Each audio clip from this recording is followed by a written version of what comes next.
we're seeing like a lot of smaller people who are not necessarily doing this full time, not necessarily doing this professionally, but they're a lot more passionate, they're a lot more authentic, and these start to get the marketing dollars as well, right?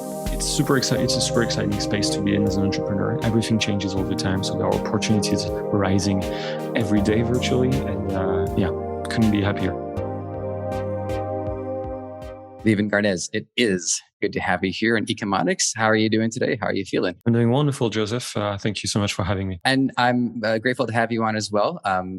Today, we are going to be adding a new piece to the ecom puzzle. And it's attached. One of the things that I talk about with the ecom puzzle is that each piece brings its own significance to it. But we also lose sight of the fact that in order for it to fit, there are other pieces that have to be attached to it. So hopefully I don't drop that thread, and my audience will understand what I mean by that when we get into this. Just a quick bit of housekeeping to my audience. I'm probably going to sound a little bit different today. I was in a situation where they were drilling right outside my apartment. So it's either go into the echoiest room that I can find in the apartment or deal with the drilling. And so we're going with echo today. And I've already warned my guest that hopefully nobody comes in to play the game of cribbage, because that's going to be awkward. We'll just pick it up after this. All right. Housekeeping out of the way. So first question. Vivien, tell us what you do and what are you up to these days? My name is Vivien, as you said. I'm 33 years old. I'm French, as you can probably hear. Not a native English speaker. Apologies for that. I'm the father of almost 2 kids because my wife is in 9th month of pregnancy. I'm the husband of 1, and my wife hates that joke. I have more of a business background. I studied in a business school, both in the UK and in France, and I'm actually wrapping up a part-time PhD as of right now. And I'm calling from the beautiful city of Lyon in France. So that's sort of me personally. On a more professional side of things, I'm a co-founder and co-CEO at Upfluence, and we're an influencer marketing software company. And our mission is to help e-commerce companies in general to sell more online, and we do that via the prism of social media creators. So in a way, I guess we have a very similar mission, a very similar objective than Debutify, meaning that we help e-commerce growth, even though we do it via different means. It's rather significant means as well, especially if you look at the emergence of, you have social media that emerged, I would give it, 10 years, but it continues to emerge even within itself in terms of accessibility and also in terms of its ability to hold on to people's attention. At one point, it was just images and posts. Now it's interactive experiences. You have people shooting in 360 degrees. You have stories. You have narrative. You have arcs, and it's continued to reflect the human experience far more accurately than at one point. I'm letting a few threads just out into the ether, because one thing that comes to mind is, you hear about, what you see on social media isn't always a reflection of reality. Sometimes it's, it's exaggerated, something like that. And I think that's actually diminishing over time, because it is so easy for people to pick up the phone, turn it on, do a story, and then flick it off. There's not much to exaggerate there, because all they did is just briefly capture a point in their life or something like that. So just some of my opening thoughts. Anything there that you'd want to comment on? And then I'm going to hit you with my next question. So much to unpack. So first, on the evolution of social media and the landscape in general, you're absolutely right. When we started Upfluence in 2013, it was all about blogs. That sounds anachronical almost to say that word today, but still, very true. That's how it changed. And not only have we transitioned to social media, we've changed content formats, we've changed almost everything but the platforms. And where we're really going is social commerce. So very much a shoppable experience, right? When you can buy directly in the product, in the story swiping up, and Instagram checkout coming into play, and all this fun stuff that really have changed something. Right? What used to be very long form educational now is very short form, ephemeral, and shoppable, right? So whole different ball game. I couldn't agree more with you. Now, in terms of sort of the ephemeral nature of it, I believe that's exactly right. And in a way, ironically, we're almost getting back to what TV used to be. When you look at all these shoppable TV shows like QVC and all that fun stuff. We're almost getting back to that, because the content is becoming so ephemeral. The window of opportunity is so short. But we're almost getting back to, that live, and that's why live content is emerging so much as well, right? And that's been, I believe, one of the fundamental psychological successes of it is that, FOMO, right? Fear of missing out. Oh my God, this amazing opportunity I'm being presented with is going to disappear. The window of opportunity is closing. So that's definitely a big factor as well. And last, which was more in the background of your question, but it's the size of the opportunity. Influencer marketing used to be an extremely niche thing. Now it's huge. It's a multi-billion-dollar industry. It's still growing over 30% year over year. So it is massive. What I'm going to say is that I believe the value is sort of trickling down. So what is arguable in politics seems to be true in influencer marketing, meaning it used to be that almost exclusively the marketing dollars were going to the bigger influencers, right? The very top of the distribution tail of influencers.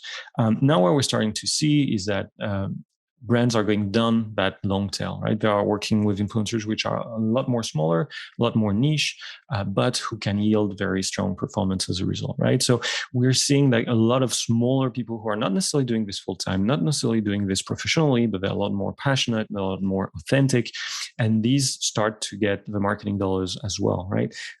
So I think that's a very interesting development, and all of this at the end of the day, to wrap up a little bit my monologue.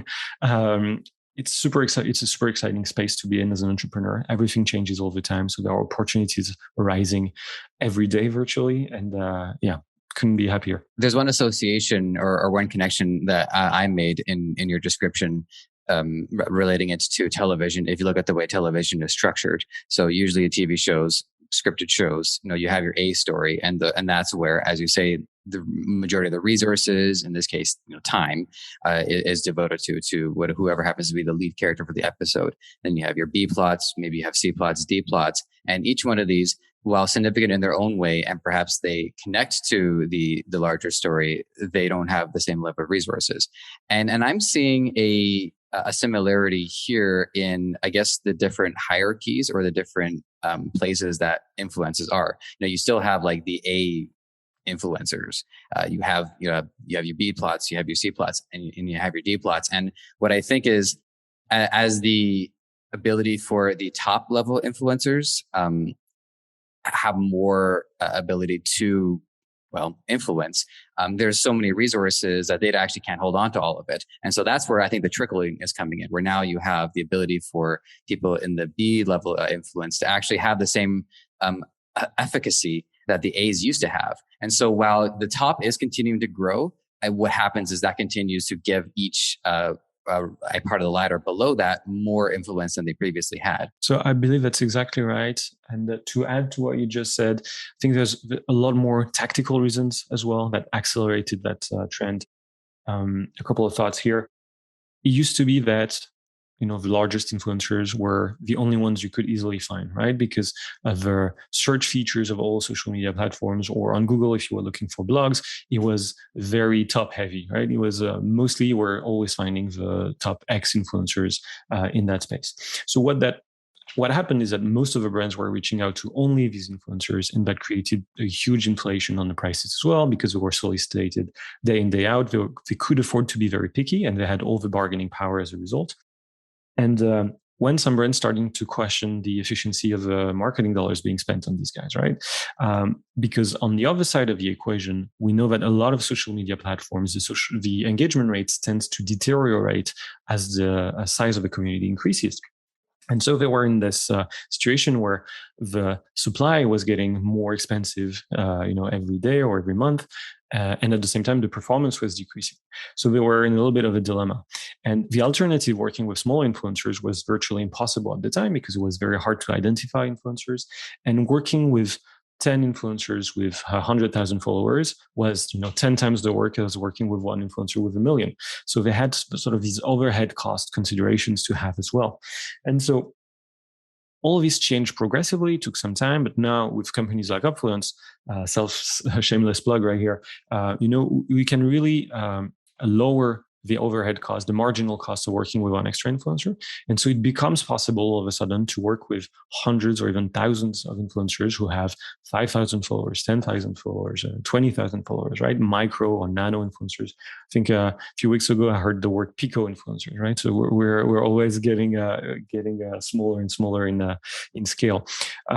So yeah, and that really combined with a higher engagement rate, comparatively more authentic content, that really completely shifted the ratio of advertisers and e-commerce companies were facing, which is a much greater performance for much lower costs. And so they were instantly ROI positive as a result. I think this is as good a time as any to ask you the economics tradition. There's like 3 or 4 traditional questions, and so for your software, Upfluence, what I want to know is, at the time of its inception and its creation, what perspective was it having on the market? What problem did it identify in particular that needed solving? So it's a little bit of an embarrassing story, but I'm going to tell you how we got to the eureka moment, sure.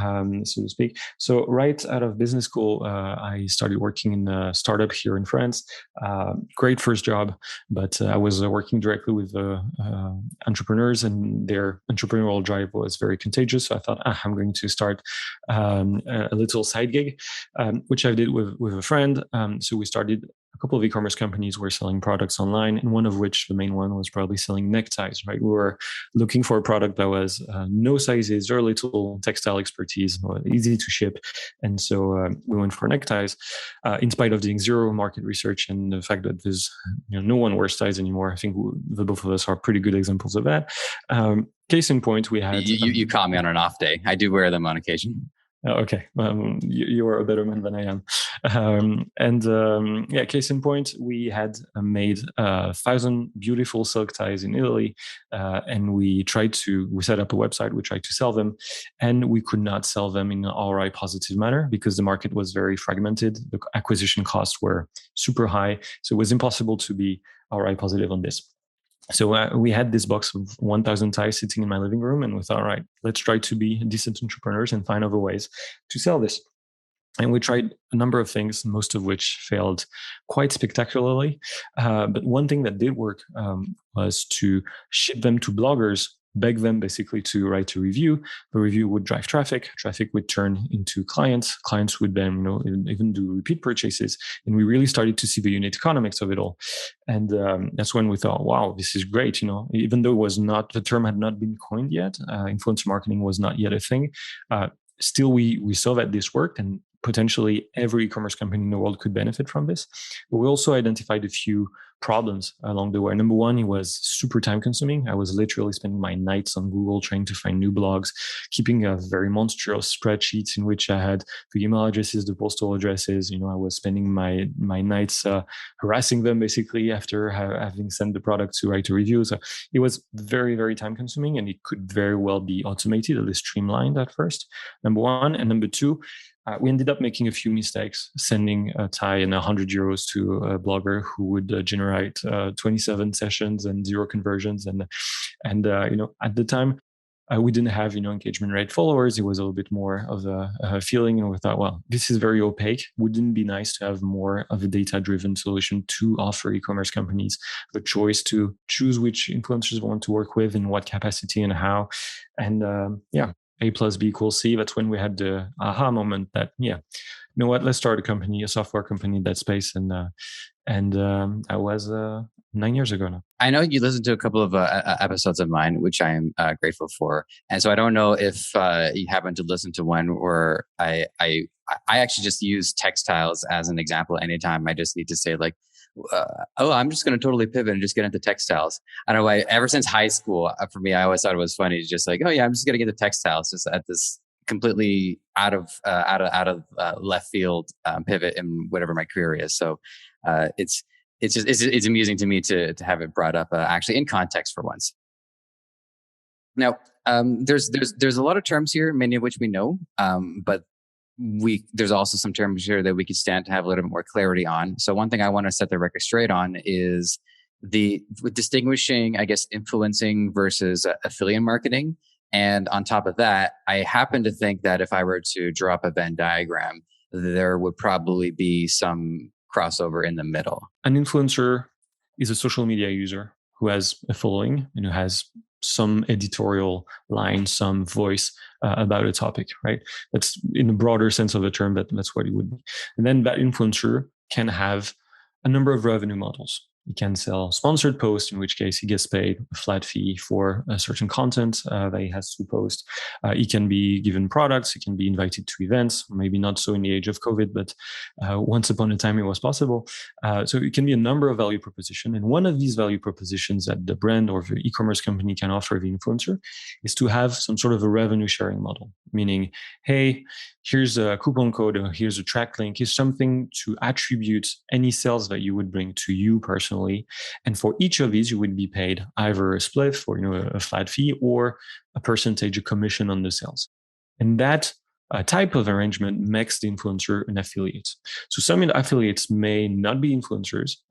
They might have other audiences to monetize in an affiliate capacity. That being said, more and more influencers are hopping on the affiliate bandwagon, which is, I believe, a great development in the industry and was probably accelerated by COVID as well, in the sense that a lot of influencers lost a lot of partnerships with brands for a little while because marketing budgets were frozen.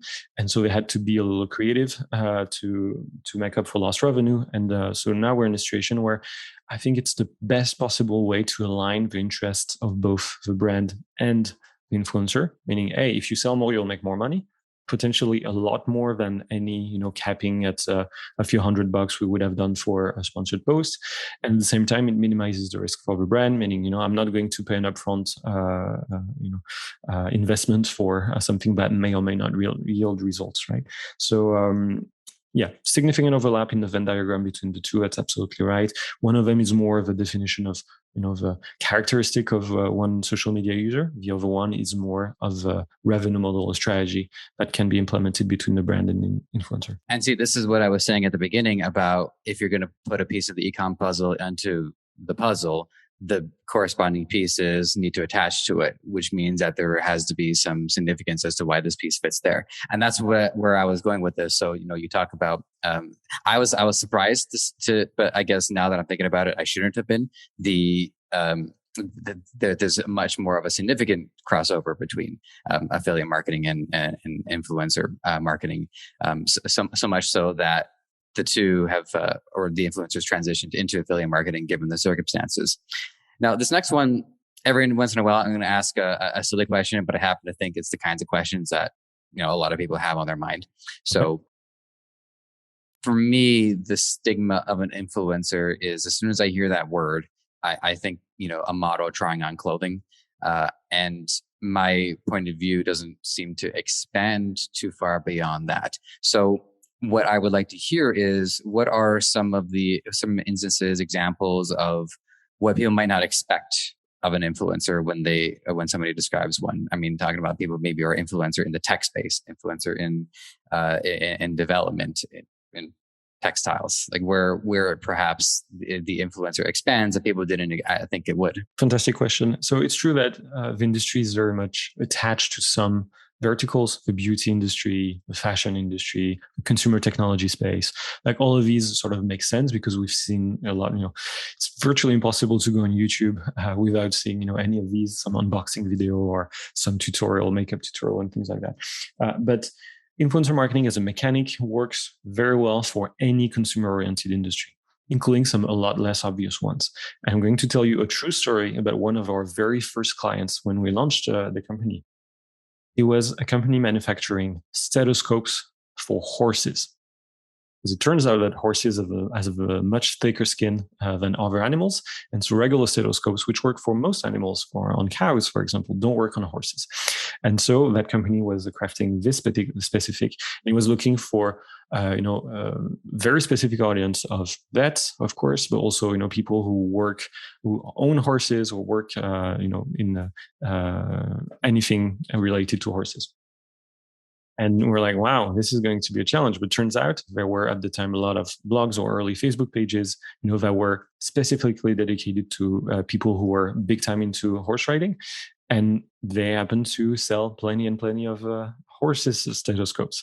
So, that can be some very unsuspected industries at times. But now if I zoom out a tiny bit, we truly, as Upfluence, have clients in a multiplicity of industries, in pet food, in financial services, in like really anything that's consumer oriented, even though it's not directly instinctive that is going to work well for influencers.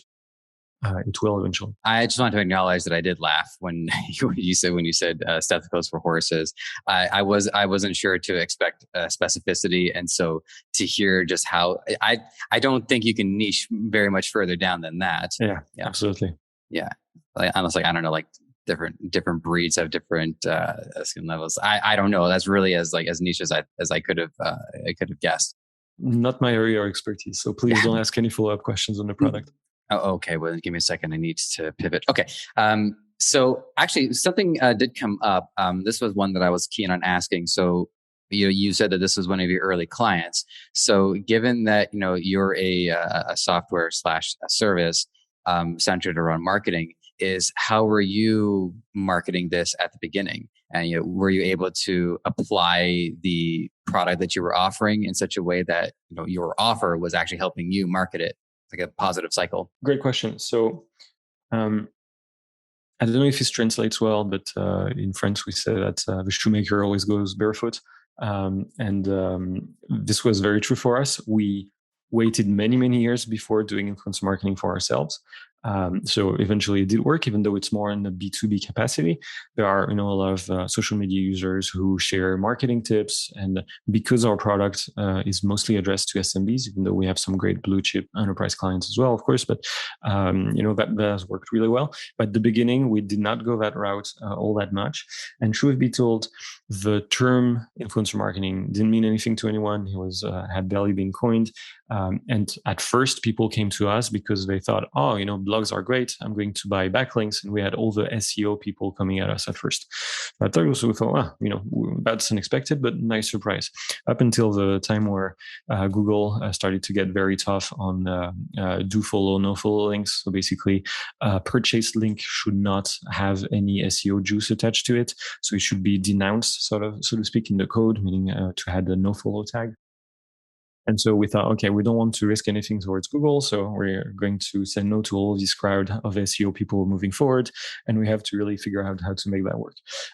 So I guess we went through the traditional marketing channels. We were for the longest time almost exclusively inbound, meaning the way we marketed ourselves was on social media, SEO, search, paid search, all that kind of stuff, where we're very good. Only in the more recent years we started to diversify a little bit more aggressively. Influencer marketing, I mentioned, outbound as well. So meaning our reps reach out to the perfect persona that we have identified in a number of companies to invite them to see our product, but also partnerships. We have some product partnerships with some great companies like Shopify, like Klaviyo. So great in the e-commerce crowd, of course. So product partnerships are more of a service partners, people who want to deploy our solution in our clients and make a commission in the process, and more referral partners as well. So we talked about affiliates. That's very much the B2B equivalent of affiliates. So people who send us leads and basically we close the leads. And so I would say that's pretty much the scope of how we go to market, how we market our products, fast forward to today. Okay, you drew a distinction there that at least as far as my active memory goes, I have not recalled anyone bringing up before. It should have, but it hasn't, which was the difference between inbound and outbound. And I don't want to go too far into this because this is getting a little bit of a detour. But I thought it was interesting how when you say inbound, it's about trying to reach out to people so that they come to you, right? To participate in it. That's how to make yourself easy to find online. That's a way I like to define it. Right. Okay. It's just the thing that sticks out to me is it's not as if someone is just opening a store and even hoping for foot traffic. I think that there's always some degree of an outbound strategy, even within what would be considered inbound, because you still have to run ads, you still have to have some sort of a presence. So there's always some degree of reaching outwards in order to collect. So I think it might be about the delegation of how much of are we expecting the inbound traffic relative to our our output versus a lot of output, and then we don't have to worry too much about. We're not trying to reach a breadth of people. We're just trying to reach a depth of people. Because I think when you're doing outbound, it's more about here are our specific targets. Here are the groups of people or people in specific that we definitely want to acquire. That's exactly right. It's two very different mechanics. For inbound, you don't really choose who finds you, which is beautiful in a way, because you have new cohorts of people coming at you, new job titles, new type of companies, new industries, and so that's great in the way that you don't limit yourself. That being said, you are limited by the volume of people who search for specific keywords or search for your company or your industry in general. So you're always dependent on that kind of volume. Outbound, like there's less volume. There's so many companies out there in worldwide that you can reach out to. That this is great. You can really pinpoint who within these organizations and what kind of organization are you going to go after. So it's a trade-off. Both of them have upsides and downsides. But when you manage to have two of these growth engines working really well for you, that's when it gets really fun. Also, you also mentioned, brief aside, which is the term "a shoemaker tends to go barefoot." That translates. But the parallel based off my lived experiences, don't get high on your own supply. It's just different lived experiences. This is where I come from. Now, my next question is about the inherent value of an influencer. Okay, so let's just say usually the go-to celebrity that I bring up in these cases is Robert Downey Jr. I think he's popular enough that most people know who I'm talking about. Now, he's a celebrity. He's known for his work in film. So if, let's just say, for instance, he were to endorse something, endorsements. That's a word I used to hear a lot back then. Don't hear it too much anymore. He's being an influencer as a byproduct of the work he's done. So people recognize his value, and they associate his value with whatever it is that he chooses to do with it. Like if he were to be an influencer of something, or he were to promote something, even if he just happens to bring up something in Twitter, like, hey, I just had Papa John's. All of a sudden, Papa John's stock goes through the roof. He wasn't even trying. And there's lots of celebrities that can fit that bill, not necessarily just him. So when we talk about an influencer, where is their inherent value coming from? Is it specifically that because they are active on social media and they participate in conversation that they build their ability to influence based off that behavior? Or do they have secondary or tertiary pursuits or careers or some other way for them to gain value that they can turn into influence? There's a couple of ways to look at this. A first way, which is probably the more tactical way to look at it, is to think as an influencer, it's all about, number one, the size of a community you manage to create. Number two, how engaged that community is. And number three, how niche your content, and as a result, the interest that the audience has in your content really is. And it's really a function of all of these three variables that makes the output, which is the value that the influencer can bring out there. And to develop a little bit more, if you compare two influencers who each have 100,000 followers, let's say, that can yield extremely different results, right? Let's say one of them has a very high engagement rate, the other one a very low engagement rate. That's already one difference. But even if they both have a 2% engagement rate, meaning the sum of the likes they generate on average per post plus the sum of comments, if we're talking about Instagram, divided by the number of followers, let's say they both have 2%. What we've seen, what the data tells us, is that these engagement likes and comments are extremely unequal in value. And an influencer who has a much higher concentration of comments as opposed to likes is actually a lot more likely and a lot more susceptible to drive higher performance. It's not exactly surprising when you think about it, right? A comment shows a lot more involvement from your followers. It proves that your content is a little more maybe conversational, or the audience is a lot more engaged. It's also a lot harder to falsify. There's a lot of fraud about click farms or robots that falsify clicks. It's a lot harder to have a well-structured comment that's generated by someone in China or a robot in that sense. So I think for all these reasons, that's sort of why we've seen this. But also the breadth of the content of the editorial line of the influencer. Let's say Robert Downey Jr. He speaks about a variety of things, and Papa John's pizza is not necessarily his forte. From time to time, he will mention food. Maybe his audience is not as receptive to Papa John's or to pizza or to food in general that they might be to an influencer who exclusively speaks about Italian cuisine, right? And so being extremely niche usually tends to correlate with a lot stronger performance, because that's what the audience came here to see. And so even though they might be a little bit more fatigued, meaning this is always the same thing, there's also a much stronger resonance with them as a result, right?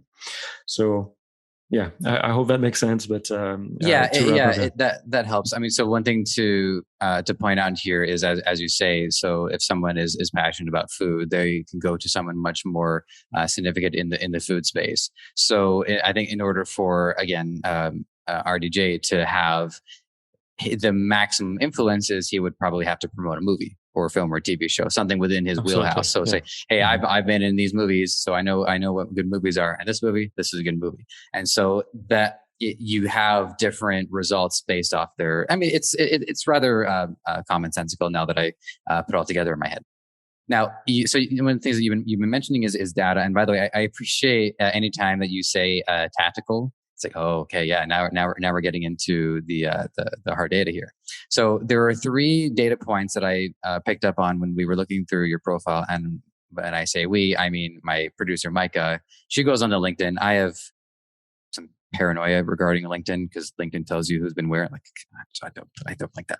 So she has a spine. I don't. But anyway, so there was social data, brand affinity, and authenticity.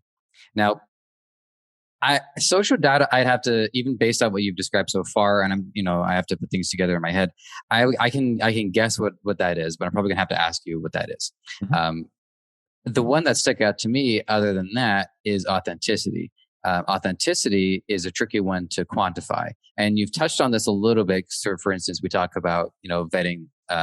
You can tell more engagement based off comments rather than likes, because comments are a little bit harder to fabricate. It can be done, but I think you can smell a fabricated comment from a mile away, where it's either like great or I love this or just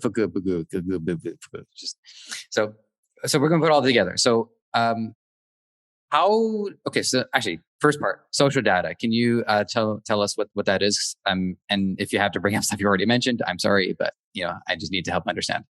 Yeah, it is a broader term to a lot of what I've already talked about. The number of followers, the number of engagement, the engagement rate in general.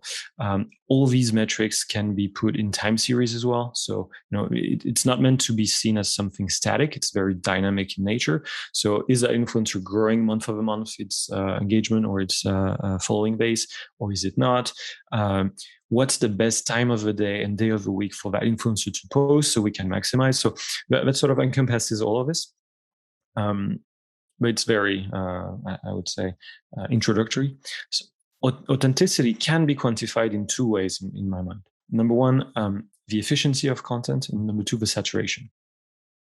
I'm going to start with the latter. Let's say that an influencer publishes once a day versus one that publishes 3 times a day. They both have, the same social data. They have the same following, the same engagement, same comment to like ratio, and so on and so forth.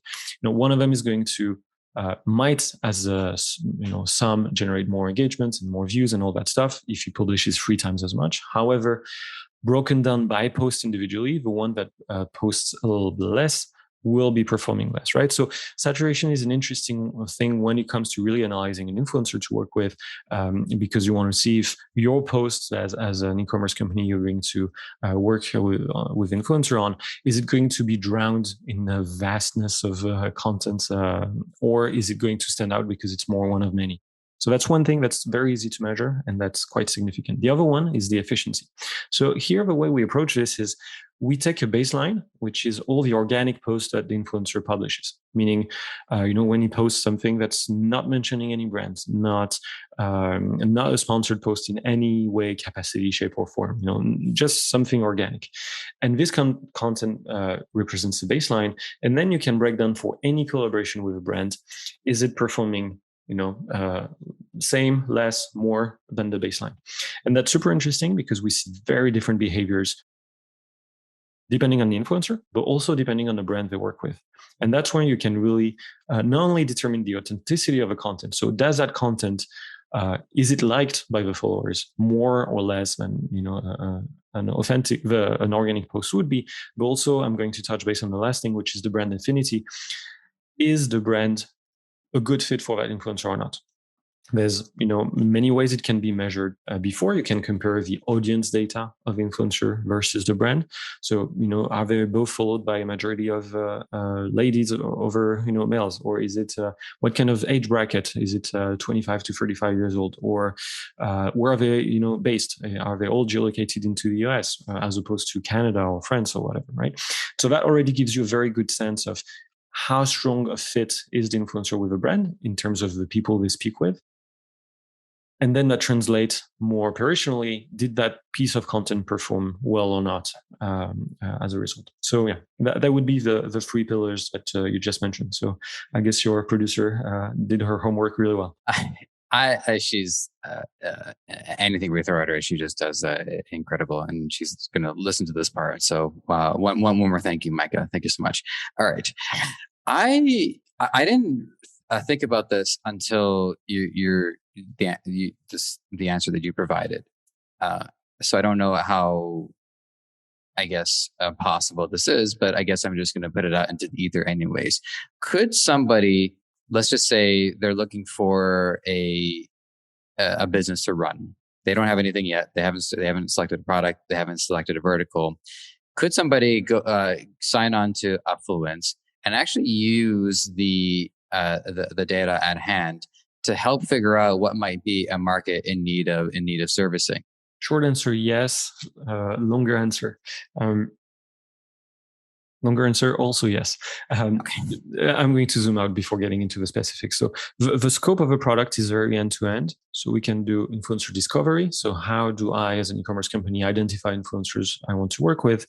Influencer management. So how do I run campaigns, or how do I use my IRM, my influencer relationship management, to really manage influencers in large volumes at minimum effort?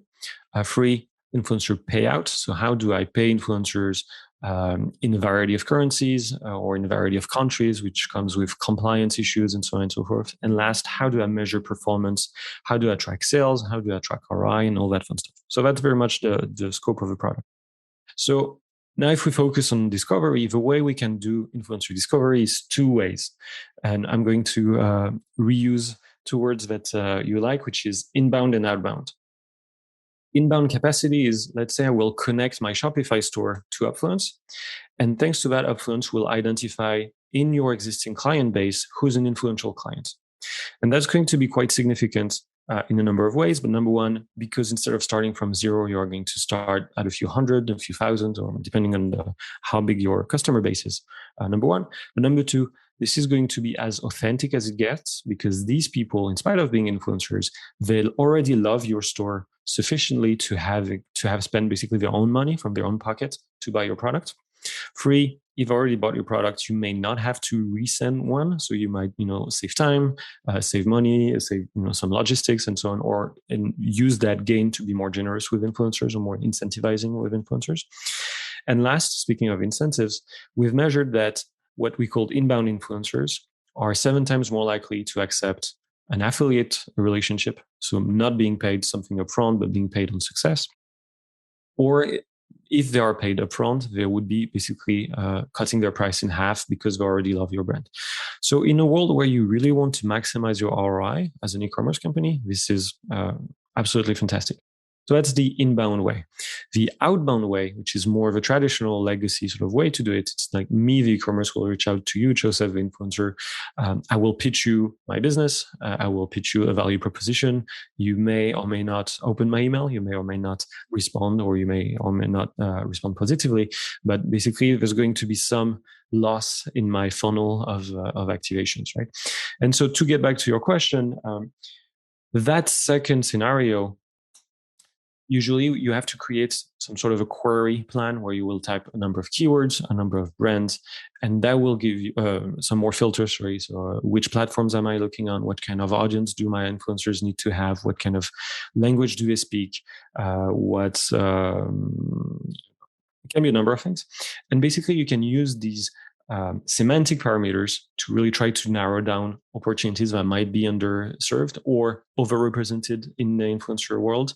Because every time you will tweak a parameter, we'll show you a snapshot of a database of influencers. So let's say you change one keyword, the number of addressable results will go from 10,000 to 20,000. You say, okay, so maybe if I narrow down on that new keyword I've just added, I can actually try to see a very specific niche of influencers that might be underrepresented. And so in a word, yes, that can definitely help you finding niches on the supply side. However, I would definitely second that with some more additional research. Are there existing products on Amazon? How well do they do? And there's a number of ways you can get tactical about your product research. There it is, right? Tactical. Came in. I was waiting for it. All right. Here's another one. Again, this one fits more into the silly but you never know kind of question. So another broad-reaching example is if you look at the world of wrestling. Again, once upon a time, people used to go in person, although I think they're opened up now. I lose track of that. And their success is quantified by their ticket sales and their revenue. But even as far back as the 80s and the 90s, Vince McMahon would say something like, our goal is to put smiles on people's faces, and that's a little bit harder to quantify because you don't know if everyone who paid were really satisfied, so much so that they'll come back and watch it again. So what to bring this into our discussion here is there a nebulous area that has been somewhat out of reach or difficult to quantify, whether it's engagement or whether it's consumer satisfaction with the product? And is there a strategy or are there tactics that are being worked on to try to reach into this difficult space? Again, there are a few different angles to answer this. In the realm of things that are harder to quantify, you can still look into how well received a certain post is by an influencer, by his audience, made by an influencer, but how well is it received by his audience by doing some sentiment analysis on the comments, for example. So you will get a sense of, are these comments negative, positive, neutral? And, how does that change from post to post? Is it better, not as good as a baseline, and things like that? That's one way to sort of color, to give some context to something that's purely numerical. That would be one thing. But more on the client side, which I believe was more of your question, the beauty of it is it's one for an e-commerce brand, influencer marketing is just one more acquisition channel, right? So if you already have your full stack and your full funnel set up, and I guess one client purchases is on the checkout page, it just completed the transaction, but it comes from an influencer marketing, then you are going to be, if you track properly, you are going to be able to segment all of these and say, okay, how well are these clients doing on the retention basis? What's the repeat purchase? What's the CLV, the customer lifetime value? Is it higher or lower than my SEO clients? Is it higher or lower than my Facebook ads clients, and so on and so forth, right? So that would be one way to determine. And sorry, I'm going to go further. If let's say you have a review campaign, you use Yotpo, for example, and after purchase, they receive a couple of emails to leave a review, and you can compare the average of these reviews from influencer generated clients as opposed to other clients. And really, when you work as a cohort basis, you can really see how well it does or not. And it's true that influencer marketing is unique in that way that as an e-commerce company, you have to give up control, editorial control over this, right? The influencer knows what works and what doesn't work with their audience. And so they sort of reappropriate themselves with your messaging, with your product, and they pitch it to their audience and they phrase, and that might not be how you as a business would phrase it. So there is indeed a chance that there's some dissonance between what your message usually is and the message that the influencer puts out. So it's true, and all the more important to track everything to make sure that it's aligned and you're at least performing adequately compared to your baseline, and ideally overperforming, because there's this thing psychologically that it's always more trustworthy to hear someone else tell something good about your business than yourself, right? It sounds silly, but it's proven by time. And so as a third party, even though there's oftentimes a commercial relationship between the brand or the e-commerce and an influencer, this is still something that tends to work really well into convincing influencers to move down in the consumer purchasing journey. But yeah, I would say measure it, have a very strong stack, try to have a very good sense of your unit economics, and that's how you're going to be able to determine how good these influencers are doing. And also, I just wanted to comment too that I think this it comes across as the more commercial it comes across, I think the more of an ill fit that it is. So let's just say I'm selling shoes, and then I go to an influencer who, prior to loves talking about it, has a collection, and is a very natural fit for my product.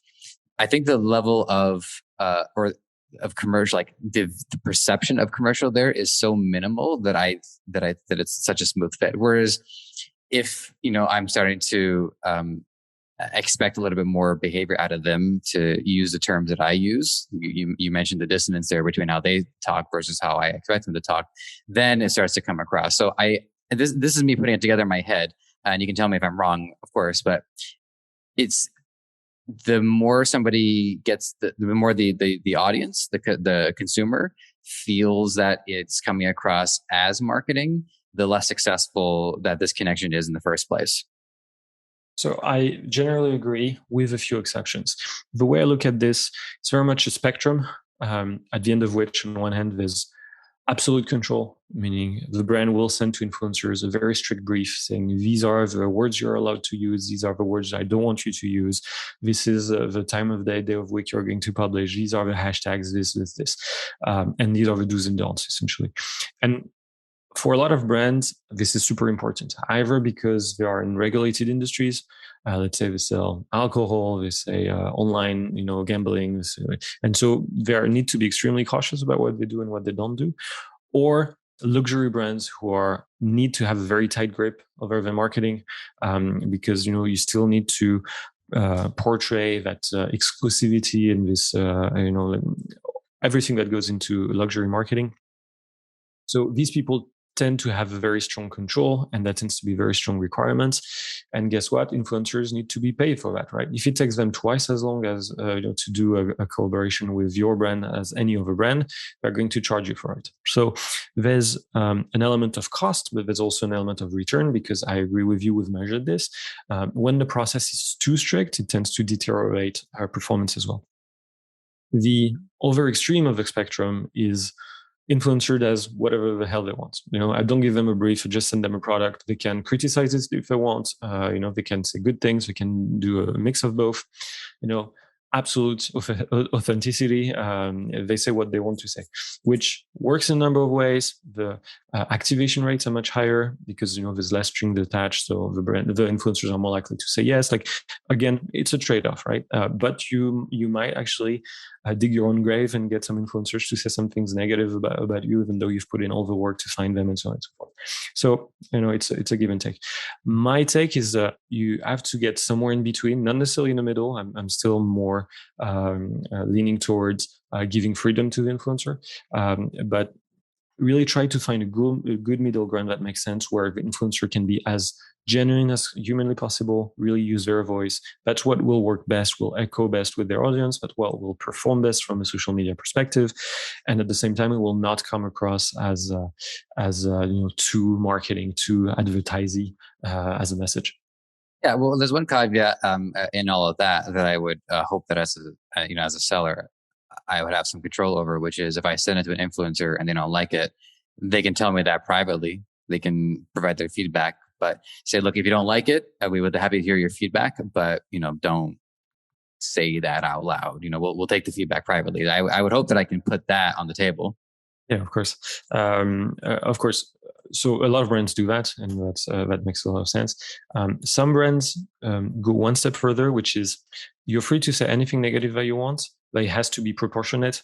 So, if you say don't say a majority of negative things, but you can throw in, one or two negative things or things that you like less. And if the rest of the content is mostly positive, it's actually a good way to bring credibility, in my opinion.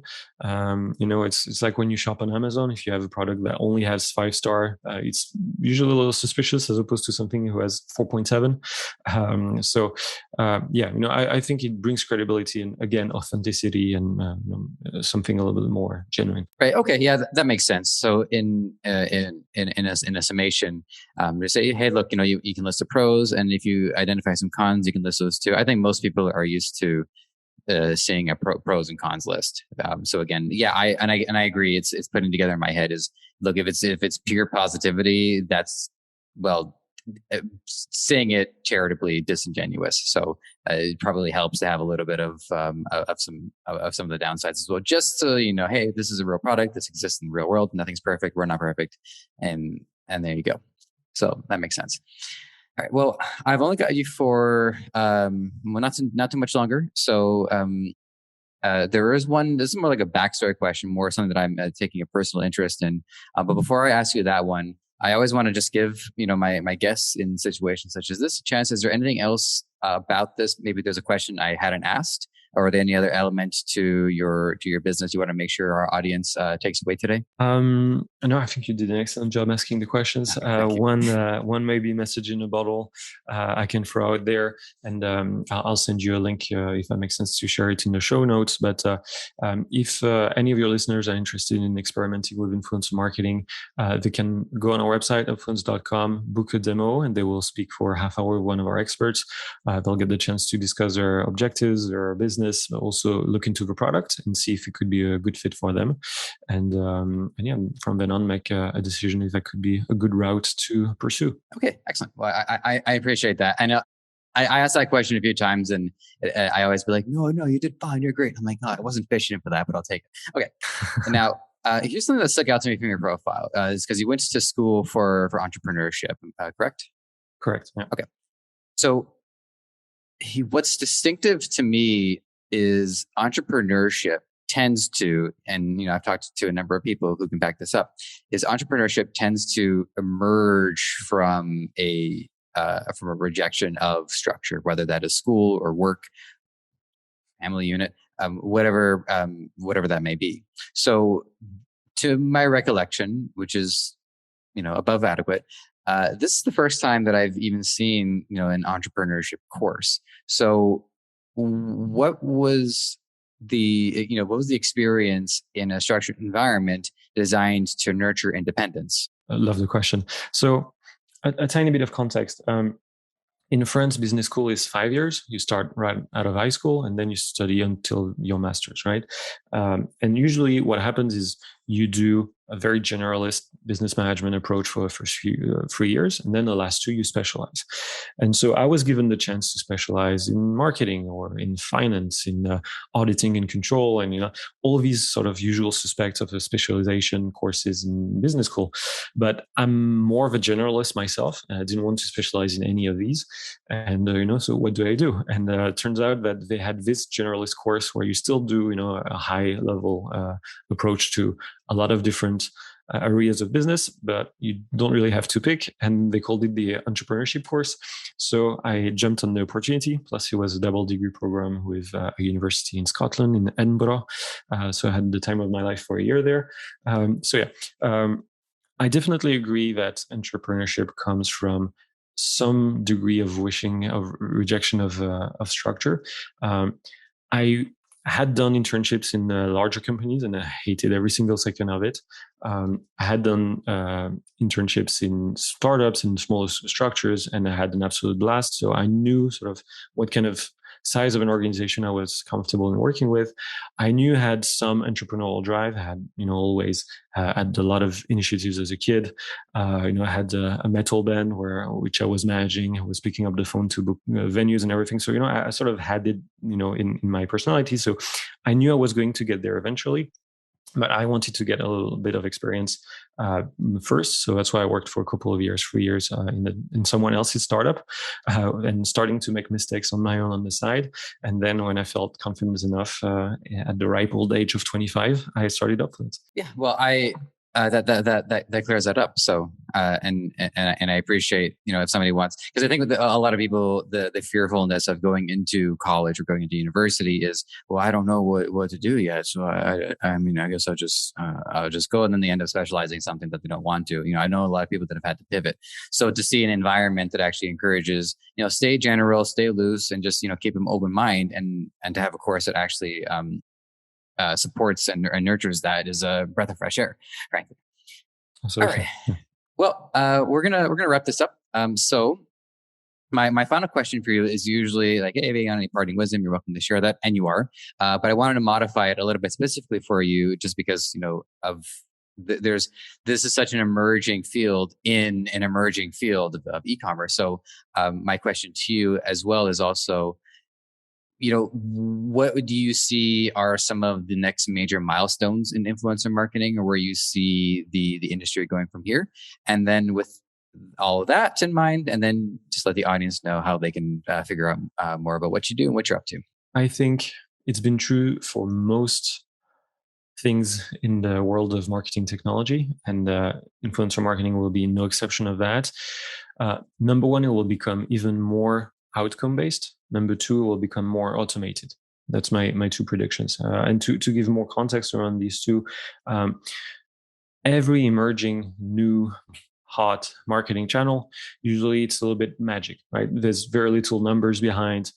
People just see if it works or not, and they're not sure what to look after. So that was sort of 10 years ago in influence marketing. Then they started to look at the number of followers. Then a little bit lower in the funnel, they started to look at engagement, and now they're starting to look at conversions.